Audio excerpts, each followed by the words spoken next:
Gym जाना masturbation बन चुका है। अब आप कहेंगे क्या, जिम मास्टरबेशन?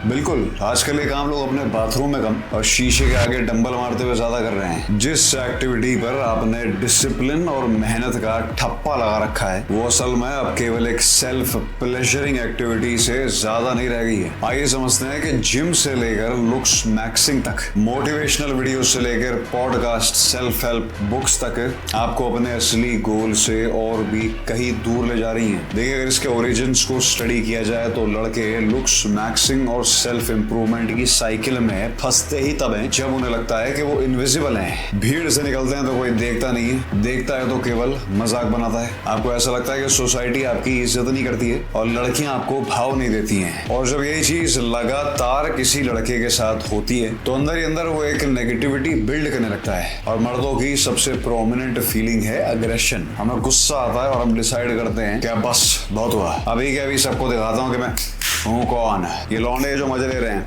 यही आके भाई भाई बोलेंगे, और ये लड़कियां जो ये तरसेंगी प्यार के लिए मेरे। अब यही भावना लेके जब आप सोशल मीडिया की तरफ जाते हैं तो आपको मिलते हैं high value man, self improvement के गुरु, जिनके पास आपकी तमाम तकलीफों का केवल एक ही इलाज है, जिम जाओ। कमजोर हो जिम जाओ, ताकतवर हो तो भी जिम जाओ, बंदी छोड़ गई है अब तो भागते हुए जिम जाना है, डिप्रेशन है जिम।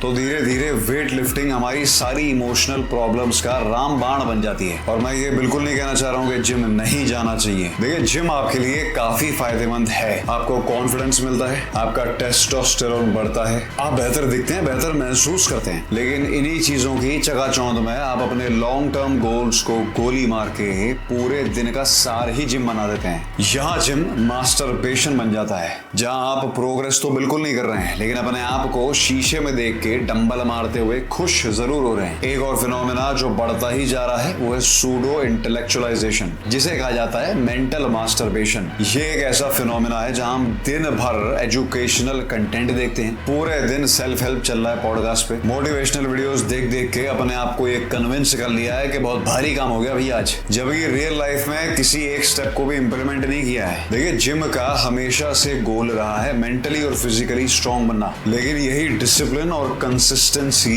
केवल जिम के दरवाजों तक ही सीमित रह जाती है। और इसी कंसिस्टेंसी को आप रियल लाइफ में ट्रांसलेट कर ही नहीं पाते क्योंकि वो काम है मुश्किल। जिम में मोटिवेटेड रहना, अपने आप को खुश रखना आसान है, एग्जाम के टाइम पे नहीं। इसी तरीके से ऐसा कंटेंट देखने से आपको मजा भी आता है क्योंकि आपको एक डोपामीन का हिट मिलता है। इसीलिए जो एक्टिविटी एक ग्रेटर गोल को परस्यू करने का साधन बन सकती थी, बालक ने उसे अपनी पूरी लाइफस्टाइल बना लिया। और ये है बर्बादी की शुरुआत। कॉलेज में बेकारी है, बंदी अभी भी नहीं पढ़ रही क्योंकि सोशल स्किल्स है नहीं, वो सारा टाइम यहाँ जा रहा है। उसके बाद आप सोशल मीडिया पे बाकी सभी बॉडी बिल्डर से अपनी बॉडी कंपेयर करके इनसिक्योर होते हैं। अब जब लोग इस सेल्फ इंप्रूवमेंट के दलदल में ज्यादा ही डीप चले जाते हैं और देखते हैं कि डोले तो बन गए लेकिन अब घर कैसे चलेगा, फिर इस इक्वेशन में एक नए कैरेक्टर की एंट्री होती है जिसे कहते हैं कोपिंग, कि मैं तो बना ही बॉडी बिल्डिंग के लिए हूँ इसलिए मैं तो इसी में करियर बनाऊंगा जी। अब आप में से कई लोग अकेले रहने को भी सुप्रीम बना चुके हैं,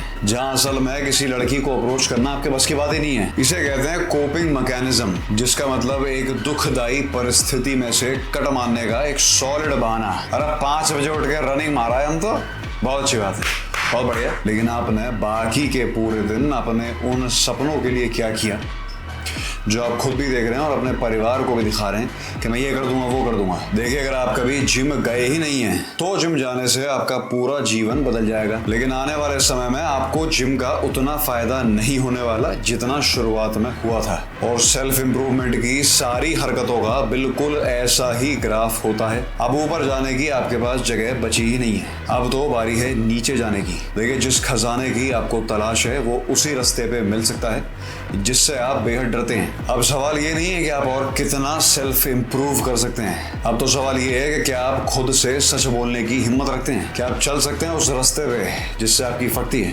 अपने आप को तेजी से इवॉल्व करने का केवल ये एक तरीका है, आपको उसी डर का सामना करना होगा जिससे आप पूरे जीवन भागते आए हैं। और हम सभी एक जैसे हैं, हम सब कुछ जानते हुए भी गलत इंसान के साथ रिलेशनशिप में सालों बिता देते हैं क्योंकि हम डरते हैं उस पीड़ा से जो उस रिश्ते को खत्म करने पर मिलेगी। पड़ेगी। बिल्कुल इसी तरीके से हम नए लोगों को अप्रोच करने में ही सालों लगा देते हैं, क्योंकि वहां हमें रिजेक्शन का डर है और आखिर में यही डर आपका मालिक बन जाता है। आप वही करेंगे जो ये आपसे करवाएगा और ऐसा होने पर हर चीज कोपिंग मैकेनिज्म बन जाती है। आप इस भावना से इतना दूर भागना चाहते हैं कि हर समय अपने आप को डिस्ट्रैक्शंस में व्यस्त रखने की कोशिश करते हैं। इससे बचने का केवल एक ही तरीका है, जिसे कहते हैं डाउन गोइंग। देखिए, डाउन गोइंग मतलब एक ऐसे खतरनाक रास्ते पर चलना जो आप जानते हैं कि आपके लिए सही है। मिसाल के तौर पे एक ऐसी जॉब छोड़ देना जिससे आप नफरत करते हैं, एक नई स्किल सीखना, एक नया काम शुरू करना आपके जीवन को पूरी तरह से बदल सकता है और आपके लिए न जाने कितने रास्ते खोल सकता है। और ये सब कुछ आप जानते भी हैं, लेकिन झूठ बोलते हैं अपने आप से और इग्नोर करते हैं अपने दिल की हर बात को। वो लगातार हिंट दे रहा है कि उसे कुछ बनना है, उसे कुछ बनाना है, क्रिएशन करनी है, लेकिन आप हैं कि सुन के भी अनदेखा कर देते हैं। लेकिन हम सभी ऐसा आखिर करते क्यों हैं? क्योंकि ये काम अपने आप में ही बेहद खतरनाक है, बहुत बड़ा रिस्क है। लेकिन दिल तो ऐसा ही रास्ता बताएगा जिसमें स्ट्रेस भी होगा और एक्साइटमेंट भी, जिसमें डर भी होगा लेकिन एडवेंचर भी। लेकिन एक चीज जो इस रास्ते पर कभी नहीं मिलने वाली वो है झूठ। बहादुरी की अधिक आवश्यकता है।